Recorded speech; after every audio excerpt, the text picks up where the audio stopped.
যে সমস্ত শিক্ষার্থী রবীন্দ্র মুক্ত বিদ্যালয় থেকে উচ্চ মাধ্যমিক দিতে ইচ্ছুক, অথচ তুমি খুঁজে পাচ্ছ না যে তোমার বাড়ির পাশে কোথায় স্কুল রয়েছে বা স্টাডি সেন্টার রয়েছে, তাদের প্রত্যেকের জন্য আজকের এই ভিডিওটি ভীষণভাবে গুরুত্বপূর্ণ। তার কারণ আজকের এই ভিডিওতে পশ্চিমবঙ্গের সমস্ত জেলার স্কুলের নাম এবং তার ঠিকানা নিয়ে আলোচনা করব। তুমি ভিডিওটি মনোযোগ সহকারে প্রথম থেকে শেষ পর্যন্ত দেখতে থাকো, তাহলে তুমি অবশ্যই তোমার বাড়ির পাশে কোথায় স্টাডি সেন্টার রয়েছে খুঁজে পাবে। দেখো, আজকে আমরা যেটা আলোচনা করব, the West Bengal council of Rabindra open schooling নিয়ে। এখান থেকে উচ্চ মাধ্যমিক করলে রেগুলারের মতো সার্টিফিকেটে সেম ভ্যালু এবং রেগুলারের মতো 2 ইয়ার্স সময় লাগবে। স্টাডি সেন্টার খোঁজার আগে কয়েকটা জিনিস মাথায় রেখো। কি কি?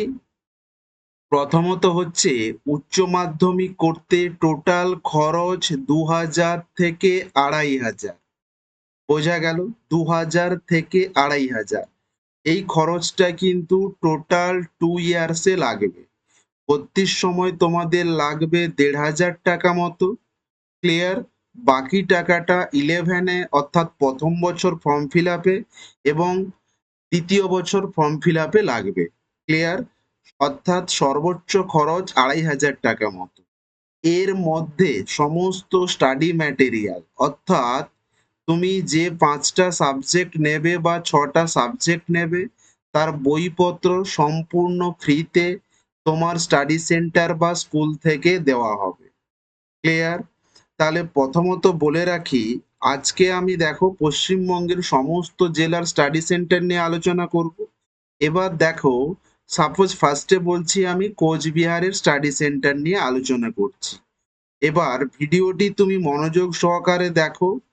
যেটা বলার হচ্ছে, এখানে কিন্তু স্টাডি সেন্টারের দেখো বা স্কুলের নামগুলো দেওয়া রয়েছে, তার অ্যাড্রেস দেওয়া রয়েছে, অর্থাৎ পোস্ট অফিস দেওয়া রয়েছে।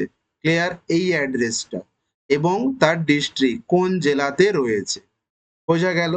এবার প্রথমত যেটা বলে রাখি, এখানে কিন্তু কোনো স্কুলের বা স্টাডি সেন্টারের আমি কিন্তু ফোন নাম্বার দিইনি। তার কারণ হচ্ছে, ফোন নাম্বার যদি তোমরা ফোন নাম্বার কোথা থেকে পেয়েও থাকো, আমি বলবো তোমরা কল করো না। তার কারণ প্রত্যেকটা স্কুলের বা স্টাডি সেন্টারের যে ফোন নাম্বারগুলো দেওয়া থাকে, সেই ফোন নাম্বারগুলো কিন্তু বেশিরভাগ স্কুলের নয়, HM এর, অর্থাৎ স্কুলের যে কোঅর্ডিনেটর বা হেডমাস্টারের। বোঝা গেল? তো ওনাদেরকে এই পারপাসে কল করে বিরক্ত করবে না। ক্লিয়ার? তার কারণ ওপেন নিয়ে প্রত্যেকটা স্টুডেন্টের হাজারো কোশ্চেন থাকে, আর প্রত্যেকটা স্কুলের কোঅর্ডিনেটর বা HM যথেষ্ট ব্যস্ত থাকে, কারণ ওনাদেরকে পুরো স্কুল পরিচালনা করতে হয়। তাই কল করে বোকামি করবে না। সবচেয়ে বেস্ট, প্রথমত দেখো, এই ভিডিওতে তো আমি বলে দিচ্ছি পশ্চিমবঙ্গের সমস্ত জেলার স্টাডি সেন্টার নিয়ে আলোচনা করব। তাহলে এখানে তুমি ফার্স্টে দেখবে আমি কোন জেলার কথা বলছি। তাহলে কোচবিহার তুমি দেখলে। এবার তুমি যদি কোচবিহারের বাসিন্দা হয়ে থাকো, তাহলে কোচবিহারের যে স্কুলের নামগুলো আমি তোমাদেরকে বলছি, সেই স্কুলের স্ক্রিনশট নিয়ে নাও। অর্থাৎ আমি ধরো কোচবিহারের এই লিস্টটা তোমাদেরকে দেখাচ্ছি, তাহলে এই লিস্টের স্ক্রিনশট নিয়ে নাও। এবার তুমি দেখো কোন জায়গাটা তোমার চেনা চেনা লাগছে। বোঝা গেল? তাহলে যে জায়গাটা তোমার চেনা লাগছে, সেই এরিয়াতে যে স্কুলটি রয়েছে, স্কুলের নামটি তুমি দেখো ভালো করে। যদি স্কুলটি তোমার অজানা থেকে থাকে, তাহলে তুমি গুগল ম্যাপসে গিয়ে স্কুলটা সার্চ করো। ক্লিয়ার? স্কুল সার্চ করার পরে দেখে নাও স্কুলটি কোন এরিয়াতে রয়েছে। তাহলে তুমি তোমার সময় মতো করে যে কোনো দিন, সানডে কিন্তু যেও না, সানডে গেলে সাধারণত বন্ধ থাকতে পারে। ক্লিয়ার? সোম থেকে শনির মধ্যে যে কোনো সময় তুমি ওই স্টাডি সেন্টারে যাও, গিয়ে যে বলো আমি উচ্চ মাধ্যমিকে ভর্তি হব, খরচ কেমন, সমস্ত ডিটেলস জানার চেষ্টা করো, কি কি সাবজেক্ট ওখানে রয়েছে। কারণ সায়েন্সের ক্ষেত্রে প্রায় সাবজেক্ট ফিক্সড। আমি বলে দেই, উচ্চ মাধ্যমিকে এখানে সায়েন্সেও করা যায়, আর্টসেও করা যায়, কমার্সেও করা যায়। তবে অনেক স্কুলে কমার্স অ্যাভেলেবল নয়। বোঝা গেল? এবার দেখো, সায়েন্সের সাবজেক্ট তো ফিক্সড, আর্টসের ক্ষেত্রে বিভিন্ন স্কুলে বিভিন্ন সাবজেক্ট রয়েছে। তুমি চেষ্টা করবে 6টি সাবজেক্ট নিতে। কেন 6টা নেব বা কেন 5টা নেব না, এই নিয়ে অন্য ভিডিও রয়েছে, অবশ্যই দেখে নিও। এবং ভর্তির জন্য কি কি ডকুমেন্ট লাগবে বা কি কি নথি প্রয়োজন, এই ভিডিওর শেষে আমি ভিডিওর লিংক দিয়ে দেব। যারা দেখোনি অবশ্যই দেখে নিও। এবং তুমি যেদিন স্টাডি সেন্টারে যাবে, পারলে তোমার সমস্ত অরিজিনাল ডকুমেন্ট এবং 2 কপি জেরক্স সঙ্গে নিয়ে যেও। ক্লিয়ার? যদি দেখো, আমি যেটা বললাম যে অ্যাডমিশন ফিস 2000 থেকে 2500 টাকা, অর্থাৎ টোটাল 2 বছরের খরচ 2000 থেকে 2500 টাকা, বা অ্যাডমিশন ফিস 1500 টাকার মধ্যে রয়েছে, তাহলে তুমি নিঃসন্দেহে ওই স্টাডি সেন্টারে ভর্তি হয়ে যেতে পারো। এবার তুমি সবকিছু কথা বললে বা জেনে নিলে, যদি দেখো সব ঠিকঠাক, সঙ্গে ডকুমেন্টস নিয়ে যাবে, সঙ্গে সঙ্গে ভর্তি হয়ে চলে আসবে। বোঝা গেল? এবং ভর্তির লাস্ট ডেট মাথায় রাখবে, সারা বছর কিন্তু ভর্তি হয় না। ভর্তির সমস্ত তথ্য এই ভিডিওর শেষে দিয়ে দেব, অবশ্যই তুমি দেখে যেও। অযথা স্কুলে গিয়ে যে আজকেই ভর্তি করান, আজকে ভর্তি হবে না, এইভাবে কিন্তু হয় না। কারণ ভর্তির প্রক্রিয়া অনলাইনে চলে, একটা নির্দিষ্ট সময় থাকে, সেই সময়ের মধ্যে প্রত্যেক শিক্ষার্থীকে ভর্তি হতে হবে। ক্লিয়ার? বোঝা গেছে? এছাড়াও যদি তোমাদের কোনো প্রশ্ন থেকে থাকে, অবশ্যই কমেন্টে জানিও। ক্লিয়ার? তুমি তোমার স্টাডি সেন্টার বা তোমার বাড়ির পাশে স্টাডি সেন্টার খুঁজে পেয়েছো কিনা, অবশ্যই কমেন্টে জানিও। ক্লিয়ার? এছাড়াও তোমার কোনো কিছু জানার থাকলে স্ক্রিনে দেওয়া হোয়াটসঅ্যাপ নাম্বারে যোগাযোগ করতে পারো। আর একটা কথা তোমাদেরকে বলে রাখি, তোমরা ওয়েস্ট বেঙ্গলের যেখানেই ভর্তি হও না কেন, সেক্ষেত্রে কিন্তু কোনো অসুবিধা নেই। তার কারণ দেখো, পুরো ওয়েস্ট বেঙ্গলে রবীন্দ্রমুক্ত ওপেন স্কুলের সিলেবাস একই, অর্থাৎ একই বিষয়, একই জিনিস পড়ানো হবে, এবং পুরো ওয়েস্ট বেঙ্গলের ফাইনাল পরীক্ষাতেও কোশ্চেন সেম হবে। বোঝা গেল? আর যেহেতু যে কোনো বয়সে উচ্চ মাধ্যমিক করা যাচ্ছে, অর্থাৎ অনেক স্টাডি সেন্টারে শনিবার রবিবার বা কোনো স্কুলে শুধুমাত্র রবিবার করে তোমাদের ক্লাস হয়, এবং শুধু যে ক্লাস করতে হবে এমন কিন্তু বাধ্যবাধকতা নেই। ক্লাস তুমি পারলে করবে, না পারলে না করবে। আবার অনেক স্কুল আছে যেখানে কোনো ক্লাস হয় না। অর্থাৎ তোমার বাড়ি থেকে যদি স্টাডি সেন্টার দূরেও হয়ে থাকে, সেক্ষেত্রে কিন্তু কোনো অসুবিধা নেই। তার কারণ, তুমি অ্যাডমিশনের সময় একবার গেলে, আর তারপরে হয়তো পরীক্ষার ফর্ম ফিল আপে একবার গেলে, এবং লাস্ট তুমি ফাইনাল এক্সাম দিতে যাবে। আর এক্সামের সময় তো তুমি যে স্কুলে ভর্তি হয়েছো ওই স্কুলে তো আর এক্সাম পড়বে না, এক্সাম পড়বে আলাদা কোনো স্কুলে। বোঝা গেল জিনিসটা? অতএব বাড়ি থেকে তোমার স্টাডি সেন্টার বা তোমার স্কুল যদি দূরে হয়, সেক্ষেত্রে কোনো অসুবিধা নেই। শুধু একটাই কথা বলবো, যে ভর্তি হওয়ার পরে কি কি করণীয়, সবকিছু ভালোভাবে জেনে নিও। তার জন্য এই চ্যানেলটি সাবস্ক্রাইব করে রেখো। অল ওভার ওয়েস্ট বেঙ্গলে কোন স্কুলে কখন কি হচ্ছে বা তোমাদের কখন কি করতে হবে, সবকিছু কিন্তু এই চ্যানেলে আপডেট দেওয়া হবে। মনে রাখবে, সঠিক তথ্য সবার আগে এই চ্যানেলেই দেওয়া হয়ে থাকে। তাই সবার আগে চ্যানেলটিকে সাবস্ক্রাইব করে রাখবে। আমি তোমাদের সঙ্গে রয়েছি, গোপাল স্যার। আমাদের স্টাডি সেন্টার থেকে মাধ্যমিক, উচ্চ মাধ্যমিক, বিএ, বিএসসি, এমএ, এমএসসি তে ভর্তি থেকে শুরু করে, যাতে একটা স্টুডেন্ট ভালো রেজাল্ট সহ পাস করতে পারে, তার জন্য সমস্ত রকম হেল্প করা হয়ে থাকে, এবং সমস্ত কোর্স সরকার অনুমোদিত। আমাদের অন্যতম বিশেষত্ব হলো, কোনো শিক্ষার্থী চাইলে অনলাইন এবং অফলাইনে ক্লাসের সুবিধা নিতে পারে। 80 থেকে 90% কমনযোগ্য সাজেশন নিয়ে বাড়িতে পড়াশোনা করতে পারে। মাধ্যমিক এবং উচ্চ মাধ্যমিকের ক্ষেত্রে যে প্রজেক্ট বা প্র্যাকটিক্যাল কি করণীয়, তা কিন্তু সম্পূর্ণ ফ্রিতে সাহায্য করা হয়ে থাকে এবং অল ওভার ওয়েস্ট বেঙ্গলে নোটসের কোনো ডেলিভারি চার্জ নেওয়া হয় না। অর্থাৎ তুমি চাইলে হোয়াটসঅ্যাপে অথবা বাই পোস্টের মাধ্যমে নোটস নিয়ে বাড়িতে পড়াশোনা করতে পারো। সবচেয়ে গুরুত্বপূর্ণ তথ্য হলো নোটস নেওয়ার পরে কোনো অংশ বুঝতে না পারলে বা তুমি যদি চাও অনলাইনে ক্লাস করতে, তা সম্পূর্ণ ফ্রিতে করানো হয়ে থাকে। যাই হোক, ভিডিওটা এর থেকে আর বেশি লেন্দি করব না, কারণ অনেকগুলো স্টাডি সেন্টার রয়েছে, প্রত্যেকটা স্টাডি সেন্টার নিয়ে আলোচনা করতে হবে। দেখে নাও, পশ্চিমবঙ্গের আজকে কিন্তু আমরা কোচবিহার, আলিপুরদুয়ার, দার্জিলিং, উত্তর দিনাজপুর, দক্ষিণ দিনাজপুর, মালদা, মুর্শিদাবাদ, নদিয়া, সাউথ চব্বিশ পরগনা, কলকাতা, হাওড়া, হুগলি, পশ্চিম মেদিনীপুর, ঝাড়গ্রাম, বাঁকুড়া, পুরুলিয়া, পূর্ব বর্ধমান, পশ্চিম বর্ধমান, বীরভূম, পূর্ব মেদিনীপুর, এতগুলো জেলার স্টাডি সেন্টার নিয়ে আলোচনা করব।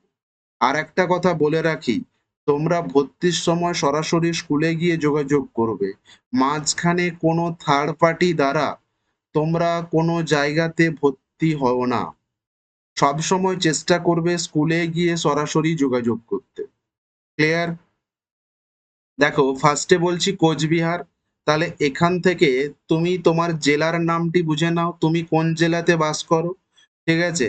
এবার দেখো, ফার্স্টে বলছি কোচবিহার। কোচবিহারে দেখো এখানে কতগুলো আমি স্কুলের নাম বলছি।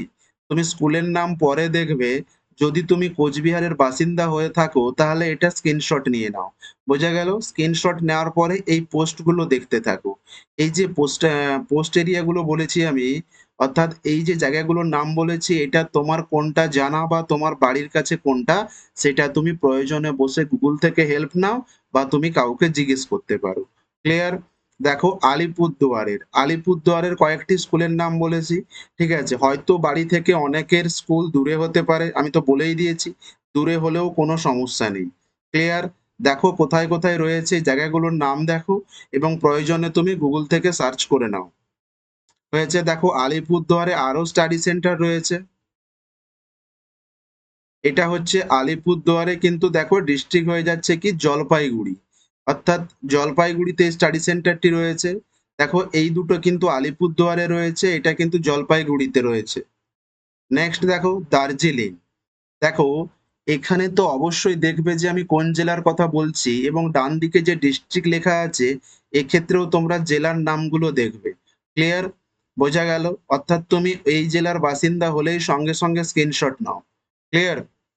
দেখে নাও, যারা বাড়ির পাশে স্টাডি সেন্টার খুঁজে পাচ্ছ অবশ্যই কমেন্টে জানিও, বা তুমি কোন এলাকা থেকে বা কোন রাজ্য থেকে, সরি, কোন জেলা থেকে ভিডিওটি দেখছো অবশ্যই কমেন্টে জানিও। দেখো, দার্জিলিং।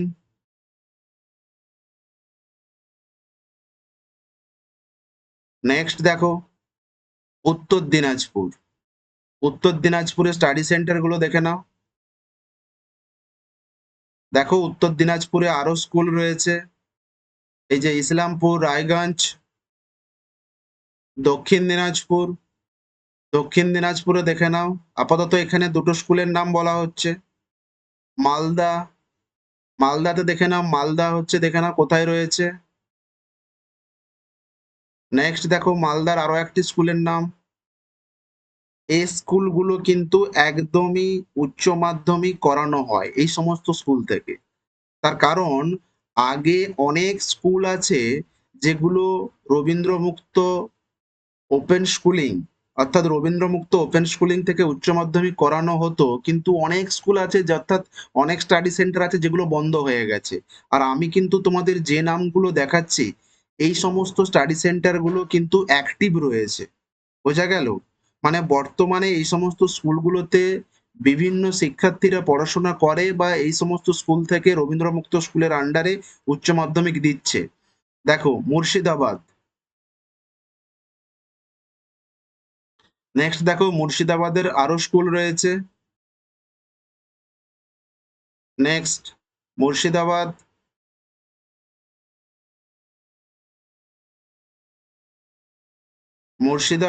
মুর্শিদাবাদের অনেকগুলোই স্কুল রয়েছে। নদিয়া।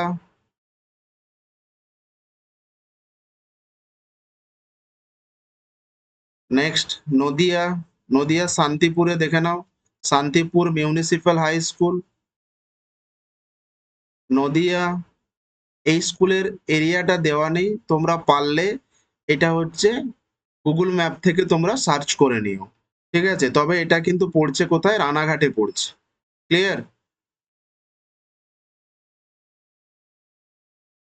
নেক্সট দেখো নদিয়া বেনালিতে রয়েছে। নেক্সট দেখো নদিয়া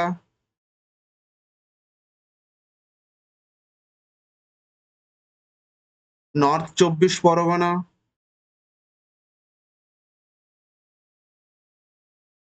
নর্থ 24 পরগনা।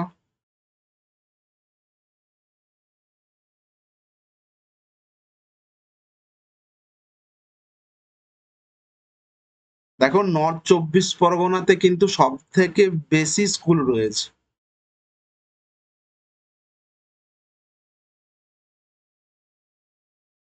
নর্থ 24 পরগনা একাধিক স্কুল রয়েছে। দেখতে পেয়েছো কত স্কুল রয়েছে নর্থ 24 পরগনাতে?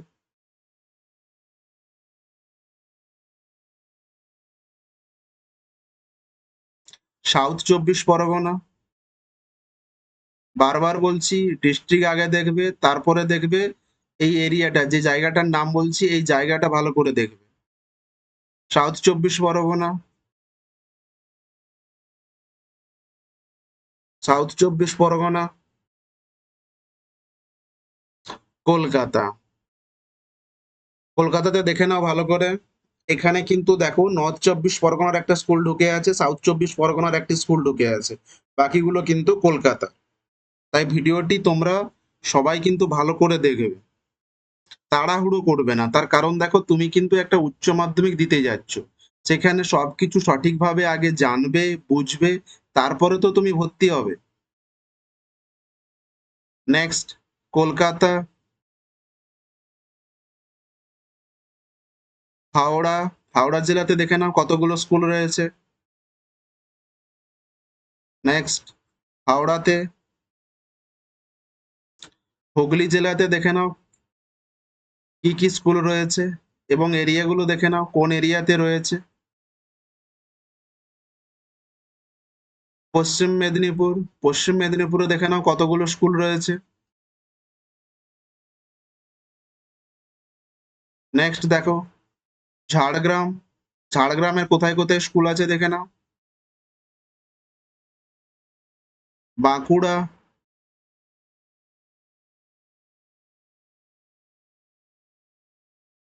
পুরুলিয়া,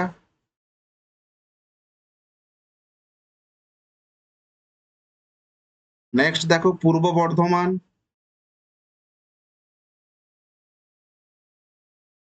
নেক্সট পূর্ব বর্ধমান। দেখো পূর্ব বর্ধমানেও অনেকগুলি স্কুল রয়েছে। নেক্সট দেখো পশ্চিম বর্ধমান, বীরভূম জেলাতে দেখে নাও কি কি স্কুল রয়েছে। পূর্ব মেদিনীপুর,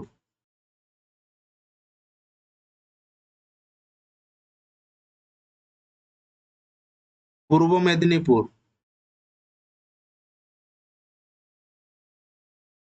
ভিডিওটি যদি তোমাদের ভালো লেগে থাকে অবশ্যই লাইক করে দিও। তুমি তোমার বাড়ির পাশে স্টাডি সেন্টার খুঁজে পেয়েছো কিনা অবশ্যই কমেন্টে জানিও। যদি তুমি উচ্চ মাধ্যমিকে ভর্তি হয়ে থাকো তাহলে সমস্ত রকম আপডেট সবার আগে সঠিকভাবে পেতে চ্যানেলটিকে সাবস্ক্রাইব করে রেখো এবং তোমার কোনো বন্ধু বান্ধব থাকলে অবশ্যই শেয়ার করে দিও যাতে প্রত্যেকে উপকৃত হতে পারে। Thanks for watching. সবাই ভালো থেকো, সুস্থ থেকো।